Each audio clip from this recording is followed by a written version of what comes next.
Good evening, everyone. Welcome to the Goffstown Zoning Board of Adjustment meeting for June the 2nd, 2026.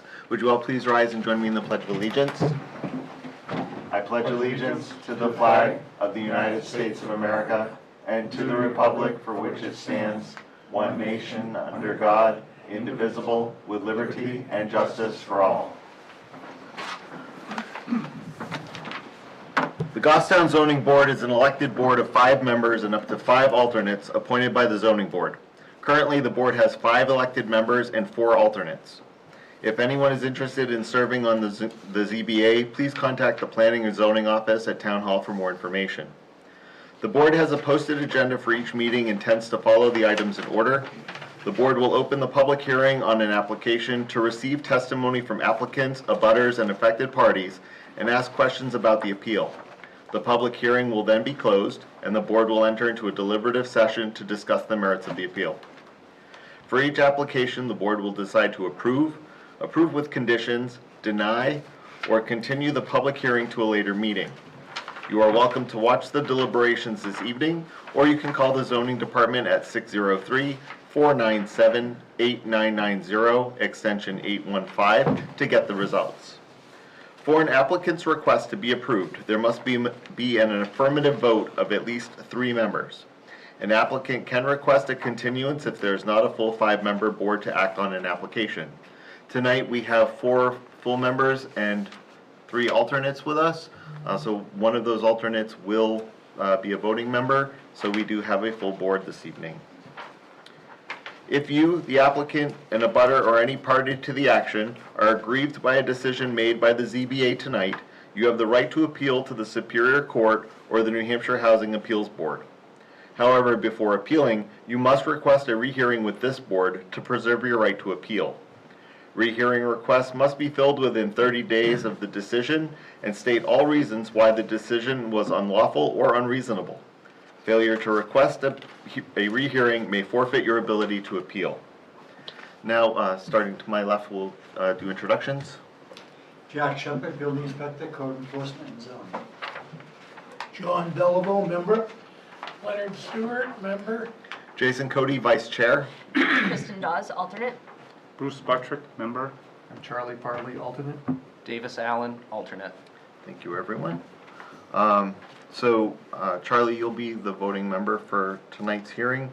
We'll start with the minutes. You'll vote for that too. Any motion, questions, or discussion on the minutes? As I've done for the last several meetings, people keep mangling my name in the minutes. Subject to editorial corrections, I move that we approve the minutes. Second. Second by Charlie. So we have a motion by Len, second by Charlie. All in favor? Aye. Opposed? Motion carries. Abstain. Oh, I'm sorry, 1 abstain. Thanks, Bruce. Okie dokie. All right, we'll start with our first public hearing. Sandra Brown Revocable Trust and Lawrence Brown, applicants' owners, are seeking a variance to build an accessory dwelling unit and a 1-stall garage addition to an existing garage that is attached to a single-family home on a lot that does not meet the minimum lot size requirements as required per section 5.2.7 of the Goffstown zoning ordinance. The lot is 1.25 acres, whereas 5 acres is required per section 4.3, the table of dimensional regulations of the Goffstown zoning ordinance. The proposed accessory dwelling unit will be built above the garage. The property is located at 521 Mountain Road, map 1, lot 43, zoned conservation and open space. And if the applicant is here. I will move no regional impact. I'll second that. All right, so we have a motion for no regional impact by Len, second by Bruce. All in favor? Aye. Opposed? Motion carries. You want to come on up? Nice save, Len. Nice save. Well, we forget it all too often. I had a note. Sure you did. Hello, folks. How are you doing tonight? Doing just fine. Fantastic. So, how would you like to proceed? Well, I assume you have a process for this, but What we're requesting is a variance because the lot, as you stated, is only 1 1/4 acres in a 5-acre zone. It is, however, a lot of record. It was a designated lot before zoning took place in the town of Goffstown. The lots surrounding us are either also non-conforming or conforming only because they were created as a subdivision out of a larger lot after the zoning ordinances went into effect. So, because of that, I don't see that we are taking away from the value of any of the lots near us, because they're all nearly as small as we are. The neighbor to our east is also a small lot, and his house is only a couple of feet from our boundary line, which has been there for 100 years probably, so it doesn't really matter, but it's not an area where everything is as precise as we would all want it to be. In the case of what we want to do, we have to add 1 stall onto our garage in order to accommodate what we want to do up top. That puts us a little closer to the lot line, but we're still within, in excess of the 50 feet required to the side lot. Just a question on that, since I see you haven't submitted a plan, what kind of square footage are you looking at for the ADU? I'm presuming you got some idea. Yeah, it would be around 900 square feet, I think, by the time we add that stall on. I think are you 900 or 950? 950, I believe, is the yeah, current state we would standard. be below that. Would you be going into the part over the existing stalls, or would it be Yes, strictly? Yes. no, it would be So it'd be over. the whole second level of the Yeah, it garage? would end up being a 3-stall garage, and this would be a dormered type addition on top that would go from end to end, basically.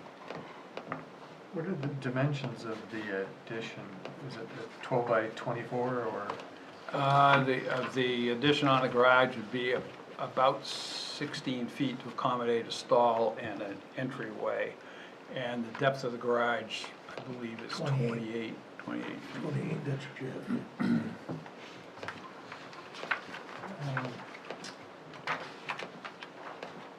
There's,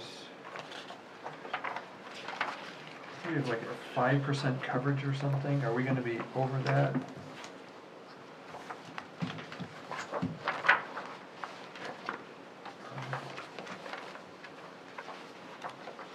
I don't think so. The only variance requested is for the lot size. So it wouldn't be in conflict with any of the other variances or with the other ordinances. Well, And they're still exceeding, I believe, it's a 50-foot side setback in conservation, and this is, looking at the sketch, there's more than 50 feet on the setback, so they're well, I'm more just than thinking meeting that. the maximum building coverage is 5%. So, are we gonna be over that? Is that from the table? Yeah, I just, For conservation. Oh, here we go. so, just, if we need to adjust that, let's do that tonight. Acre and a quarter is 54,000. So 5% is 2722. We have 27 and 22 square feet of foundation space. Jack, am I? You're correct. So, what do we have right now? It's about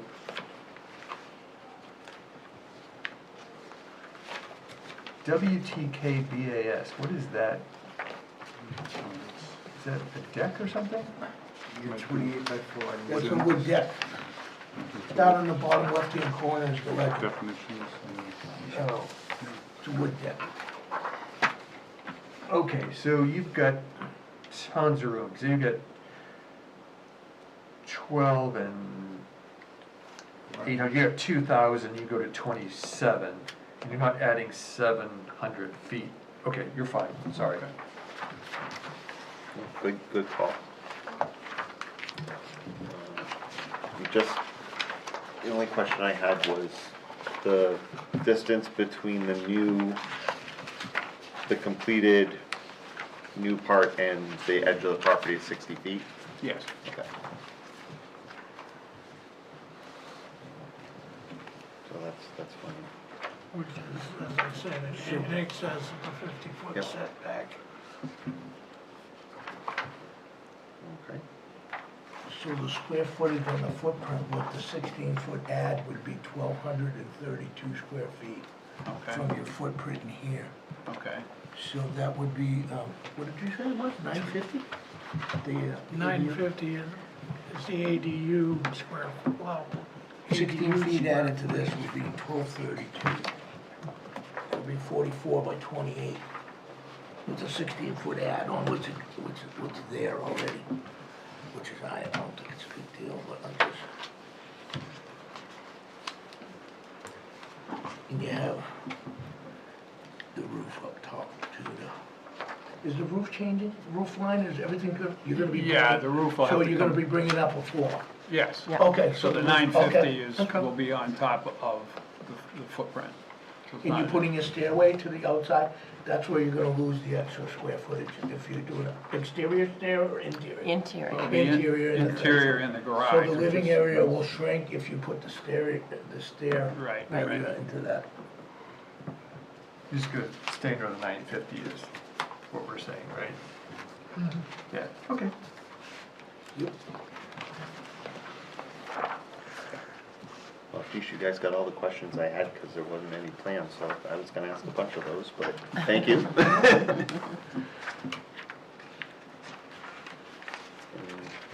Any other questions for folks here?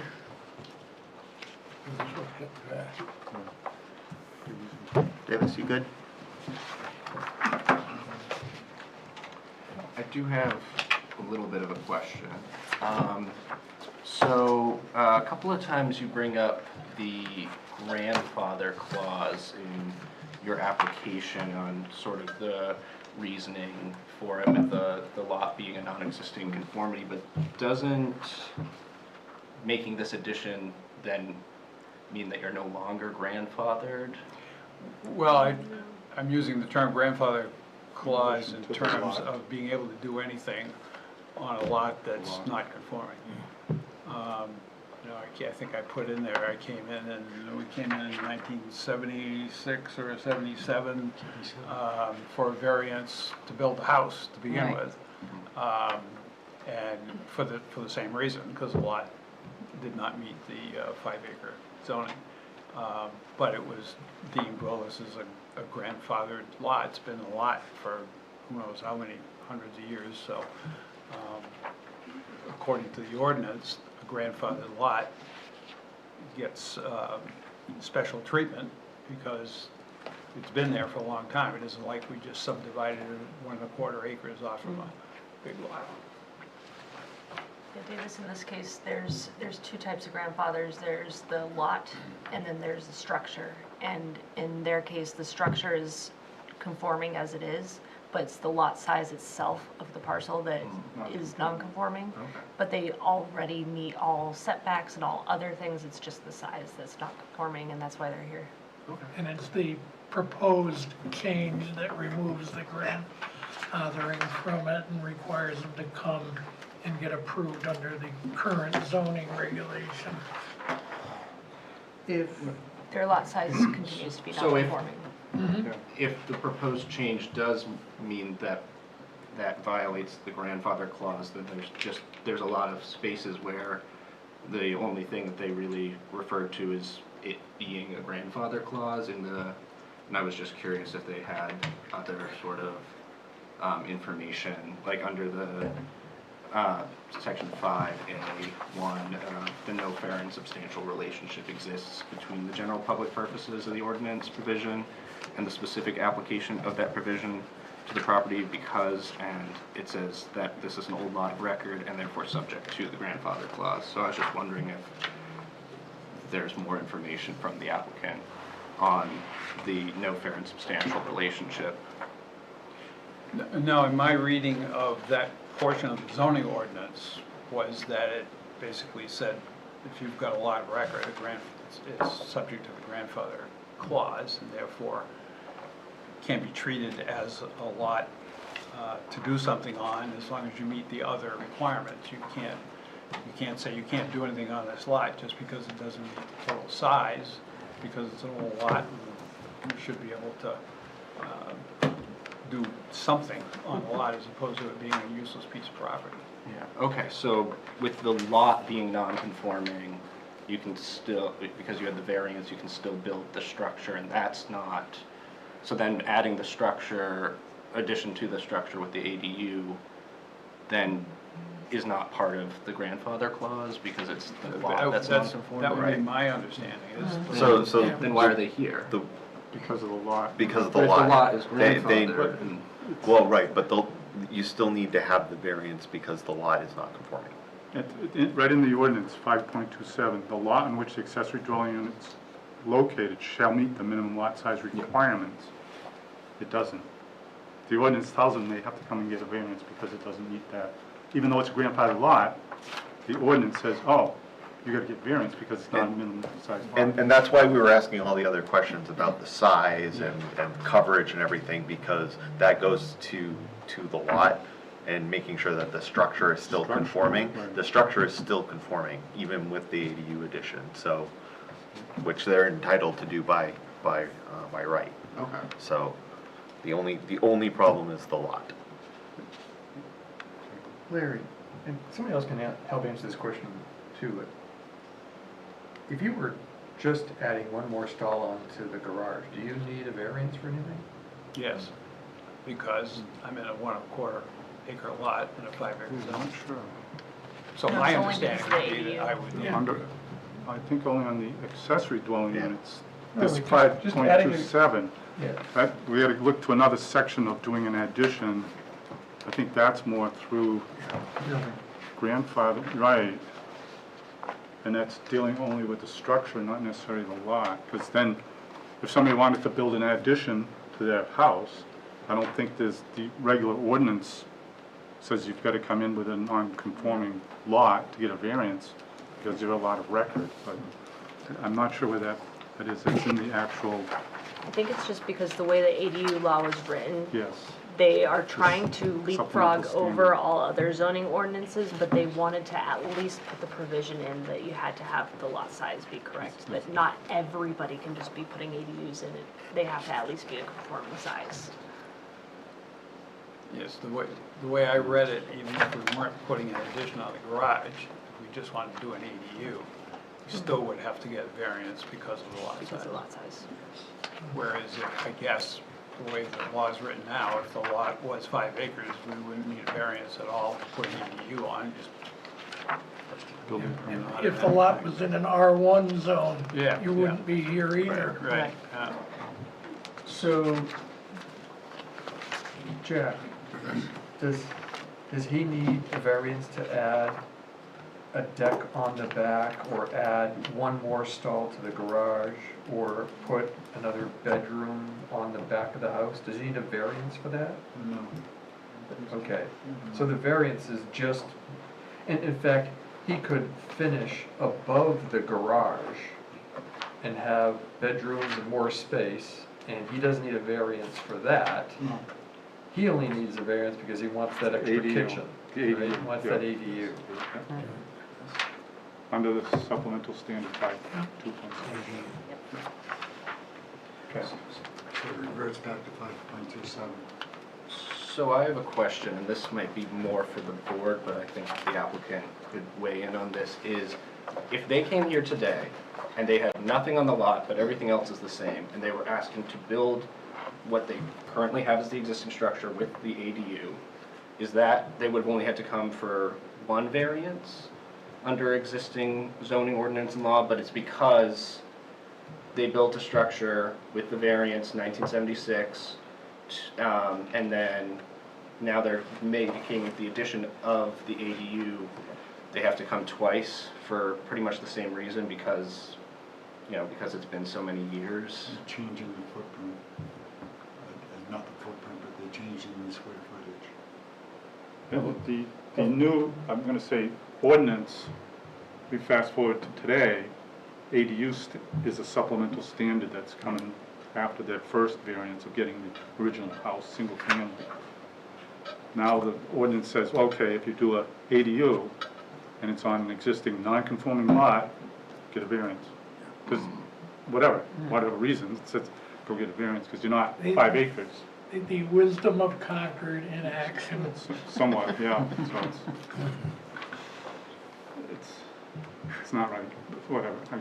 It's the ordinance and we're here, so. Jack has to handle that for the permit application. Because if it was just a regular addition to the main house, I'm not aware of somewhere in the zoning ordinance that says, oh, you can't do an addition on a non-conforming lot. I think you can, because it's a lot of record. They wouldn't be here.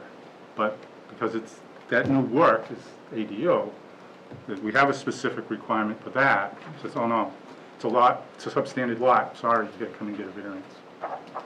I guess the only other question would be, is the septic plan capable of It's a supporting? 3-bedroom as it is now, and it's in the amount of 1,000 square foot.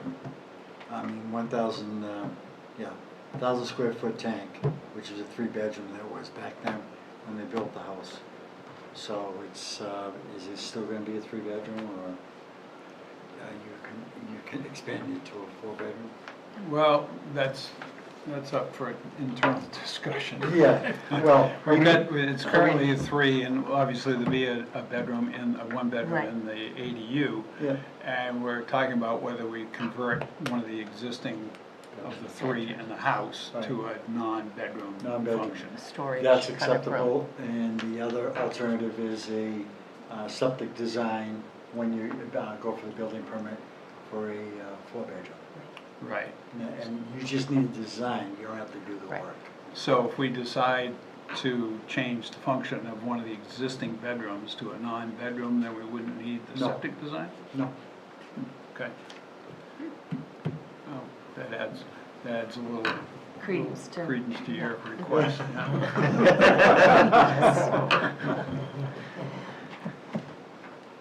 Somehow I think I helped you, but I'm not sure. You helped, well, You yeah, helped you me. did. It's help. Any other discussions? Davis, you good? Charlie? I'm good. Bruce? Kristen? All set. Lynn? Good. All right, then I will close the public hearing.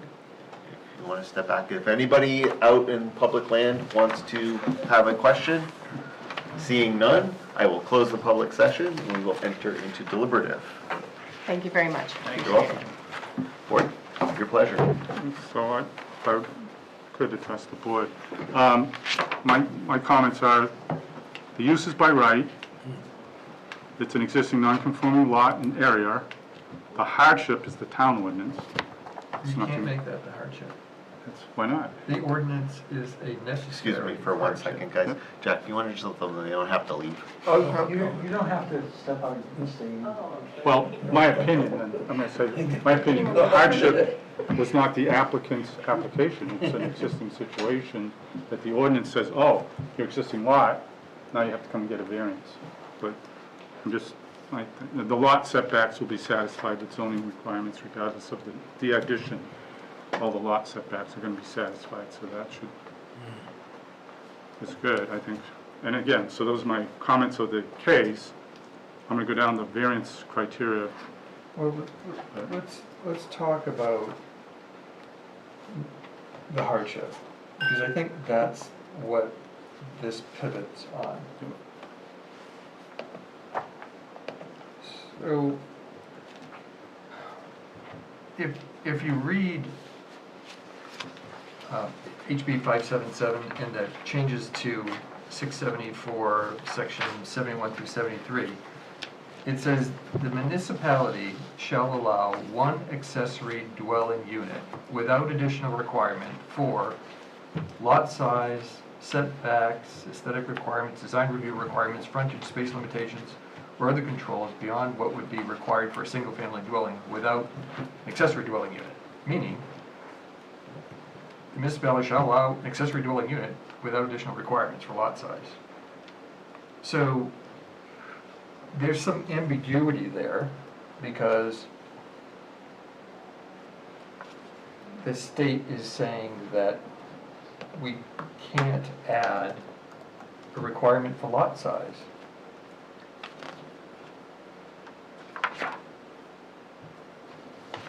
And therefore, so our written zoning ordinance, you're saying conflicts with what the state's mandating.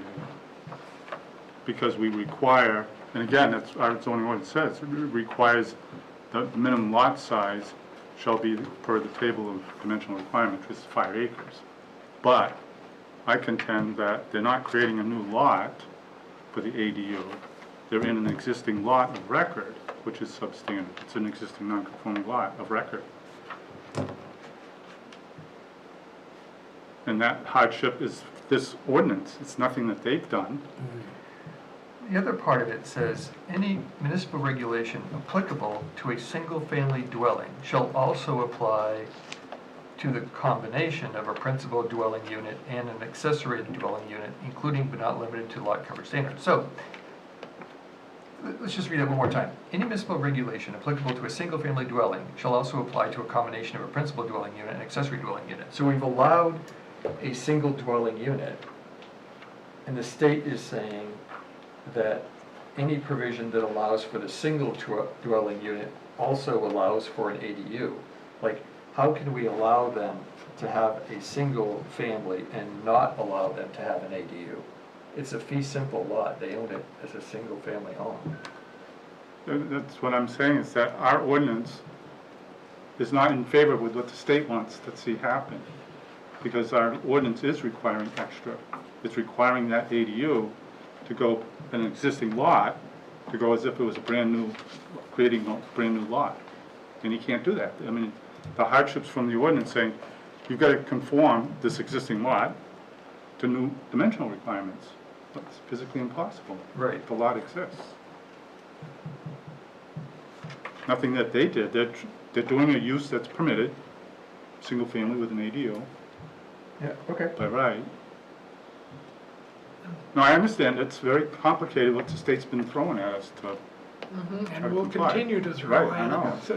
it. I think the application in, what is it, 5B, where they're talking about unnecessary hardship, I think the applicant highlights the proper point, which is due to the size of 1.25 acres, it cannot be used in strict conformance with the ordinance, because our ordinance says in conservation open space, minimum lot size is 5 acres, which is, you know, to me, that's highlights, that's the need or the variance there. If you're dealing, if an ADU is a use by right and you're unable to use it because it doesn't fit our ordinance 5 acre minimum, you know, then I think that that's a proper statement of the hardship that they're facing. It's a, you know, double bind kind of situation.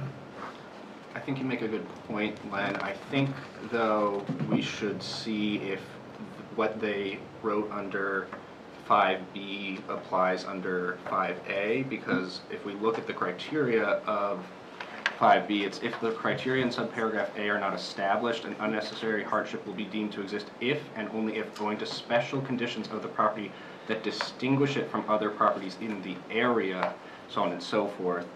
What they have stated under 5B may be applicable under the 5A requirements, but the size of the lot is actually very similar to other properties surrounding them. And so it's that condition, that special condition might be a hardship, as we've already discussed and as we're looking at, but it's not one that distinguishes it from the other properties in the area. So I think we should see whether what they've written down there applies to the criteria of 5A. Which I am thinking that it would.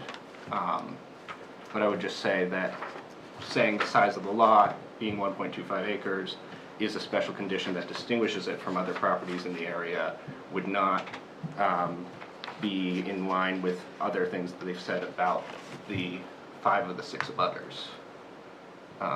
Though I do think that what they've stated under there does look like it may fit under the no fair and substantial relationship of 5A1.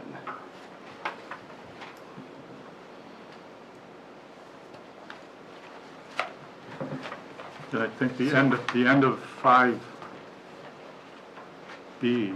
on my handout here, the property cannot be used in strict conformance with the ordinance because the existing non-conforming lot.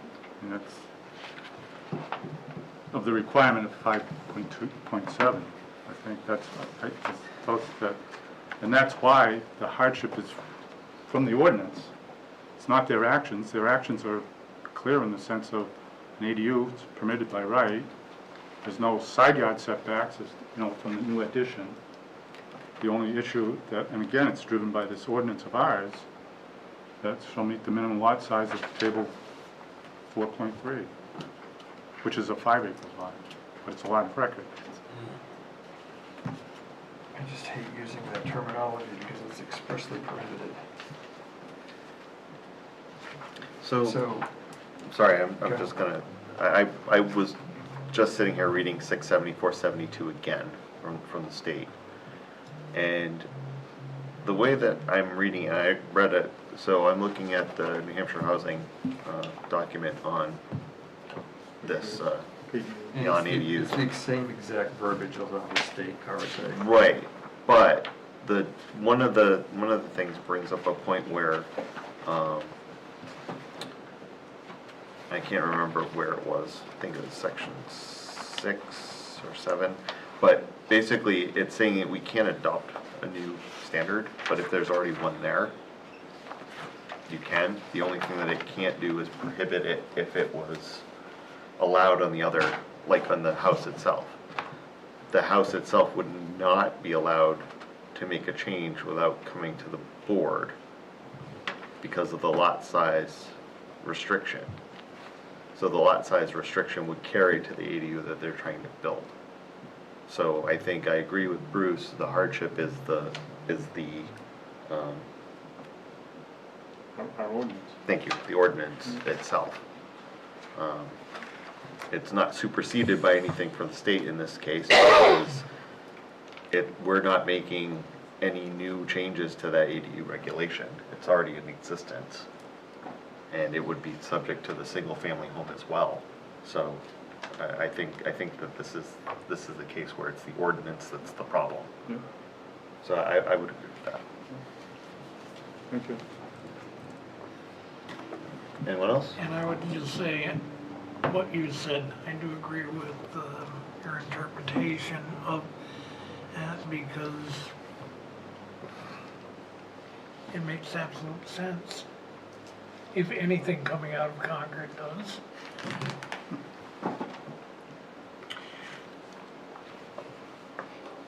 Anyone else? Going once? Going twice? We have a motion? I'll make a motion. Bruce? Make a motion to approve the grant. I'm going to go down our worksheet here that granting the variance would not be contrary to public interest. Spirit of the ordinance is being Well, observed. that's why, so it would not alter the character of the neighborhood or be a threat to the public. Right. Because it's a use by right. It really comes down to being used in this regard.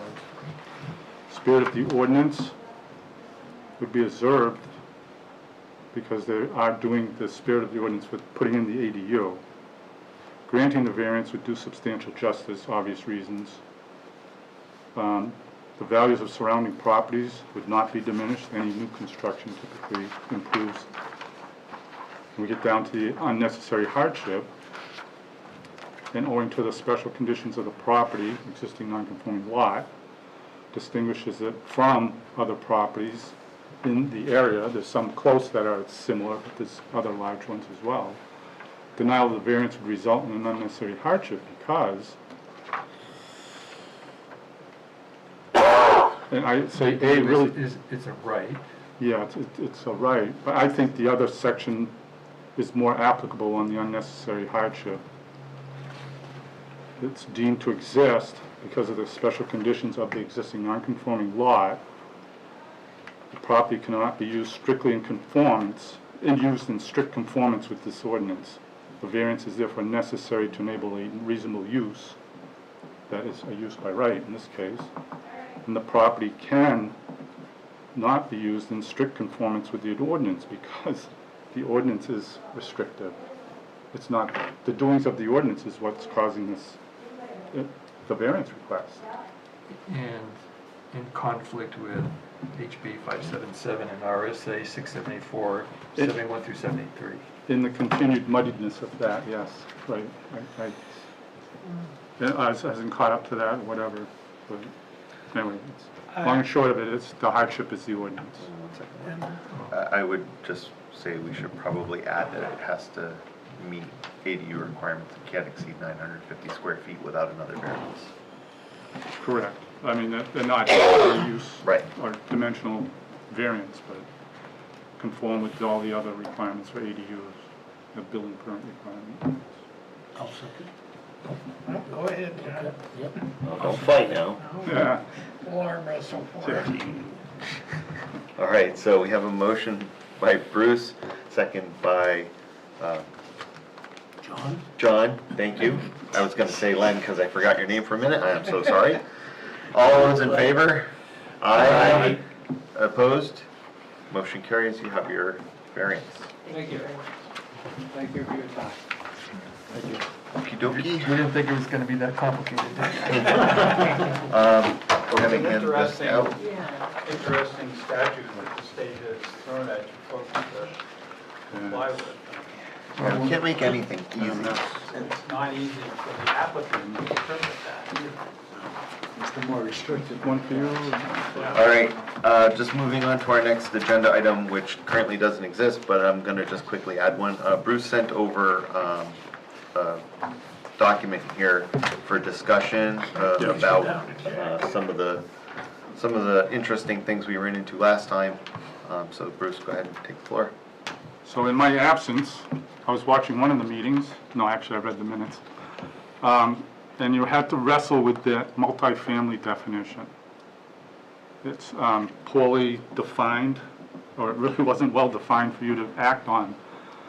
I'm glad I wasn't sweating on that one, but anyway, so what I've done is I just kind of cranked out some, for discussion, definitions, and really kind of like a density definition, but so go with the dwelling of a single family. It's obvious it's a detached structure. It's containing one dwelling unit. I added the note that it can have the ADU attached as well as a detached ADU on one lot. So you could have two dwelling units on one lot, but one of them is a single family, and it's a single family lot with an ADU. Thank you, Concord, because it could be a detached ADU. Technically, it's two single family units, but it's really a one single family dwelling with an ADU. The duplex two-family dwelling, it's either one structure containing two dwelling units or two structures standing alone containing one dwelling unit each per lot. ADUs don't apply because it's a duplex, they only apply to single families. And then we get into the good one. Multifamily dwellings. Per lot, 3 or more dwelling units consisting of following configurations: in one structure or configurations of separate structures.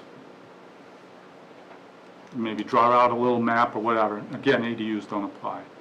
So I always say is kind of do the word problems and draw out what somebody's put down in writing. Is to, because again, there was a lot of discussion of that single family, the existing house, and a two-family or a duplex. They call them duplexes, but it's two-family in one building. Well, it's 3 units, multifamily, on that lot. By definition, that's the intent of the ordinance. They want 3 units on one lot. Does the ordinance really care how that configuration is happening? You can do it, that's more of a design requirement, and saying they've got to be all in one building. You could have that as a requirement. 3-family, that definition is 3 units in one building.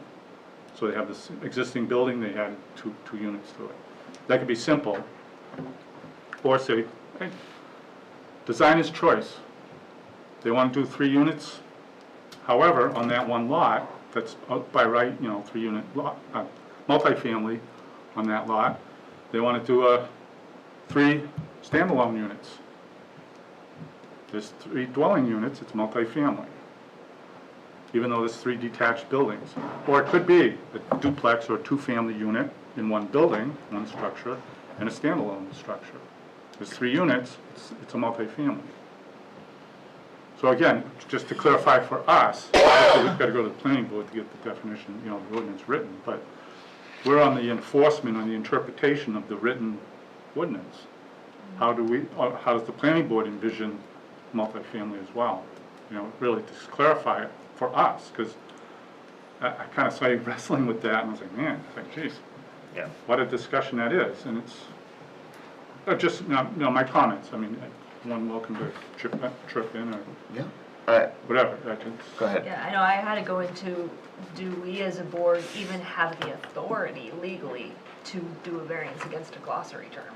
Like beforehand, I had to look up that, and what I could figure out is the ordinances is the whole book from cover to cover, yeah. and it's technically in there, but I would much prefer that if someone wanted to make against the ordinance, someone adding 2 or more units separated from a single-family home, it should be in its own ordinance somewhere in section 3 or whatever, not using the definition to try to control what people are able to do, because then we're like, well, what's the spirit of the ordinance? We define it this way, but that's not how, Webster's dictionary would make it 3 or really 2 or more for multiple families, so I didn't want someone to come back and be like, well, that's not the common definition. I looked up Manchester, it doesn't have that kind of definition for multifamily, and exactly, so it looked to me like someone tried to control what people could put in their backyard by the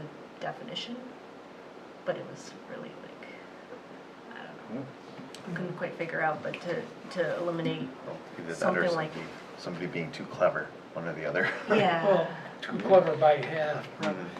I'm going to say, I just think this is a good time to have this discussion, because I think with growth, with the things that are going on at the state level, with housing, we're going to be facing, we haven't in the 20 or so years I've been doing this faced We're gonna much. see more of It's it. always been single families and duplexes, but I can see multifamily Higher coming up density, more yeah, higher and more in the future, with the pressure for housing, the pressure for infilling some of the spaces that we got, that we really do need to give some thought to. As Krista said, can you control it by a definition, or does it really need its own section, of the ordinance to speak to it directly? Well, I like the idea of it, instead of mentioning this or that, is to just, this is the lot, this is how many living units can be, done. And then it's up to the designer or the owner for the configuration. Right, it makes it a lot easier for the, And again, it's tough, the existing lots, because this was an existing lot with an existing historical house, putting in something new, well, it's not gonna look nice. It's unfortunate, but they're zoned to do a multifamily. They weren't here for the use. Correct. They were here because of the definition of, you can't have a duplex because, it's like, well, it's really 3 units, regardless of the configuration. There must be a committee or something that helps set the agenda for whatever ordinance changes they want to make. So- October. yeah. It starts in October. And that was actually something Denise has brought up continuously, about us having a kind of a joint discussion with the planning board to help alleviate some of this problem, because we see this, we can bring it to them to make an adjustment to say, okay, let's eliminate these by fixing this. Yeah. Yeah, I So- don't think we should Making an amendment. ever see a glossary variance. Like, if it's right, then we Oh, probably yeah. should never, ever have a glossary variance. Well, we also saw that one for the home occupation and how it was defined by it having to be within the dwelling unit, but they had it in, they were proposing it in the garage, so no matter how much we try, someone's going to find that whatever they have and whatever they wanna do with it might not, just won't fit with the definitions at some point. That's how. We can't plan for every single thing in the definitions. But I at mean, least 3 units These being can be a lot, multifamilies, yeah, exactly, these can be straightforward. more straightforward, but. Because that impacts the configuration, if it's two-family, single-family, multi-family, the table of dimensional requirements has a bunch of stuff. I mean, that impacts what Right. happens in that particular zone, so. Right, last month they couldn't even write the permit that they needed, the conditional use permit. They couldn't Right, even that was the other- bring it to right. the planning board because they couldn't call themselves a multifamily. So they needed all that set in stone. Kind of makes it easy, you know, because Jack's kind of shepherding this thing. No, you can't get a permit yet. Why? Because it doesn't meet the right definition. No pun intended, right? No, you have to go here, you have to go there, you have to go here. Well, I mean, I think, you know, this kind of discussion is great because that's really what the whole point of the board is, to try to fix things for both the town and the public. The applicants, right. So, exactly. you know, this is great. So. And then the last one, just Oh, to, go ahead. was this section which deals with tonight.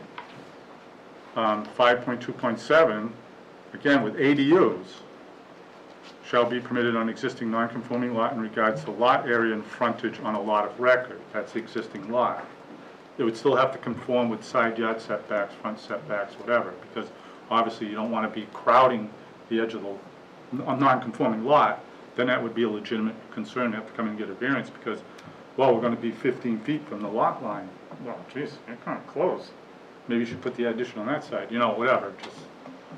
But I really think that it's, because anytime there's an ADU on an existing lot, they're going to be showing up here.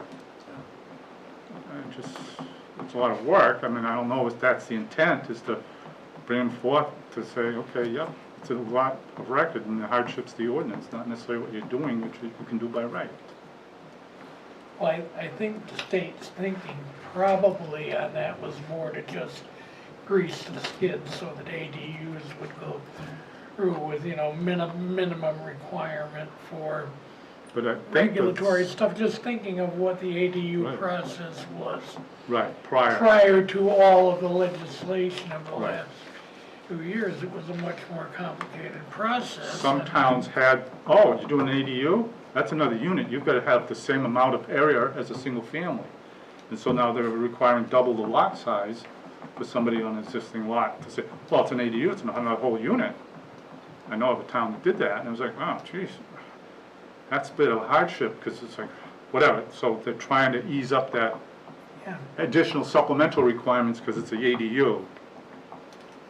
but in But ours attempting, does do that. but in attempting to expedite it, they've Right. complicated it. And I don't think our ordinance kind of caught on board to say, because this ADU requirement is adding additional requirements than we do for a house on a lot of record. We don't have to come in front because, well, I don't have 5 acres. I'm a lot of record. I can build it by use. I can't be in the setbacks. Probably need to propose a change to the ordinance. Yes, that's right. That would be mine. Just otherwise, they're gonna be showing up, you know, we'll just add another 2 applicants every evening, you know, Yeah. every meeting. I Are you got- getting a lot of inquiries on ADUs? Oh, Yeah. yeah. Yeah. So we wanna put an addition besides the, because our house and our garage are connected, and we have a family there, and we have a family here, and we wanna put an ADU behind it. It's owner occupied. I says, no, you can't do that. You have to go for variance, there's a lot size. Right, yeah. No. But if it was just a regular addition, not an ADU, Right, they're not coming in front of the. Exactly. Right. But is it one of these things that like we're just always gonna be like, yeah, it follows like just the same pattern and then it just continues to just get shoved through? Because if it's going to like, if they're kind of gonna be approved pretty much no matter what, as long as they meet the setbacks, then I feel like it should be in the ordinance if it's going to be just stamped through here. Because it's I kind of, agree with it's kind of taking up our time. And then I know the last time I looked at the master plan for Goffstown said that we need more housing and to do it through zoning and these sorts of things. And I know that we're supposed to hold our ordinances and the master plan and try to look at like what we can do. And I'm sure The no new one, one that Concord is coming up with is the tiny houses. That's coming right down the pike too. Yep, Those yeah, are I was tricky. discussing about that. Tiny houses, 600 square feet. dwelling unit. Well, that's what it is, right, right. yeah, But they're on wheels. Somehow. yeah. It's like a, And does it really matter? The wheels, Yeah. the wheels have to be Park or punctured. something? But doesn't that put them in the category of manufactured housing or? Yeah. No, no, manufactured's a HUD standard, yeah. what we call trailer, but manufactured. And the fire, Federal the standard. fire marshal takes care of that. Because I would think if you've got anything that's still got axles on it and it's movable, I believe, doesn't the current ordinance prohibit things like living year-round in a travel trailer? And, yep, and Dover had the same situation with that complex up there, the 34 complexes, and what, the 33, and they made them put them on slabs and foundations without wheels for the tiny homes. And they couldn't be any more than 300 square feet. Or more than, wow, Hmm. wow, it's small. Something to look forward to, Yeah. folks. So anyway, that's discussion of Yeah, no, I think something, that's and if great. there's other issues that we kind of have been wrestling with that's coming through, and it's like, oh man, this again? No, Really I should go back. took some notes for my own edification. Denise, I put a copy in your folder here, but I think this particular, thank you for printing this out, this particular document should go into our discussion folder for the planning board. I would agree. Wonderful. Thank you for that, Bruce. Yeah, no Yes, sir. problem. Question about like the changes to the ordinance. If we were, let's say we are proposing that this go before the town for town meeting, something I noticed was we had a change to the ordinance as a warrant article in this past election that was on buildable area. And it just said what the definition would be if it was adopted, and I had to, luckily having the ordinance, a booklet being on the board, I was able to compare what was proposed to what existed. But I thought to myself, there are so many people who would show up at the polls and just not know offhand what the current ordinance is. Like, they wouldn't know, is this more restrictive, is it less restrictive, is this better, is this worse? I feel like there would have been a lot of people who wouldn't be able to compare in the moment and be able to, for themselves, know how they actually would truly vote if they had the chance to understand it. And I was just wondering, Actually, that's a really good point. I hadn't thought of that, about that. I would not be surprised if there were many people who voted No. both ways, Right. who would have wanted to say no, but they said yes because they didn't know how those compared, and people who said yes but said no, vice versa. And I don't know what we could do. My first thought is, working up in Concord, my first thought is, with the legislation, they'll strike through what's being replaced, they'll put in bold. I know that would make the ballots longer. I know for people who aren't familiar with legislation in Concord, they might not immediately get that, but I think it is fairly understandable, and having a lot of pride for the town, I do feel like we have a pretty civically engaged town, so that for the most part, I've seen a lot of people go up in Concord and testify who are from Goffstown or from the area, and I feel like a lot of people would know, but hopefully it wouldn't be too hard to add the instructions of what is striked through is removed, what's bolded is So new. I'll answer that. So the planning board drafts the ordinance, they're the writers, the authors of it. In December, pretty much, they want to have it wrapped up to present for the warrant, for the ballot in March. They, I think by statute, have to have 2 public hearings. Okay. There's the information that Charlie knows as well as I do. We come in front of, to listen to the proposed amendments to the zoning ordinance. And they'll have it, and they'll have red lines available sometimes, they'll have them here. For the actively engaged citizen, that's the right time where you do get it. And I hear you, I know it's like, wow. You get the little summary, I think, that says approved or recommended by planning board. I think it's that on the ballot as well. I don't think that's the cheat sheet, I think it's the actual ballot. So most people say, okay, well, if it went through that process, it's probably okay. I know people that they're not familiar with it, they vote no because they're just okay with what's happening now, why should I change it? And they'll vote no. But I do believe, I know that you really find the meat and the potatoes in the public hearings. The other piece on that, just to add is, you know, that's why I think the publication that comes out about the ballot, that comes from, I think that's the town. Voter's guide. Yeah, the voter's guide. Yes, right. Yeah, that's a fantastic tool. It would be nice if they added like the link, or, you know, in print, the link to the zoning, you know, regulations, because our zoning ordinance is available online. So if people have questions, they can do that. It would also probably be good to have copies of the zoning ordinance at the polling place, if people did want to look at it. Or the red line with the proposed Yeah. changes. Yeah. Right, I would do that.